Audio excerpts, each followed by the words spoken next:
It's game day in Chicago. Soldier Field is packed and thousands of fans are making their way to and from the stadium using Metra's Museum Campus 11th Street Station. Accurate real-time data is essential to manage safety and operations. To monitor the crowd, 5 LiDAR-based counting devices are deployed, 3 covering the open platform and 2 under the shelter. This multi-sensor, 3D LiDAR network stitches a complete point cloud of the station. When passengers enter the safety threshold near the tracks, the system can trigger a real-time alert. These proactive warnings help prevent accidents and improve operational safety.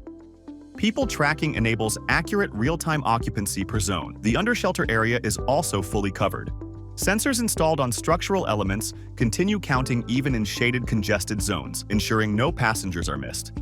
Dwell time metrics reveal passenger wait times and congestion. All detected passenger flows are processed and transmitted in real time. Detailed reports broken down by time of day and platform area enable data-driven planning and crowd management.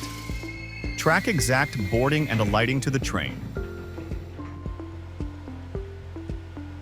From high-traffic game days to daily commutes, Smart Sensor Solutions delivers accurate 360-degree ridership analytics, making stations safer and smarter.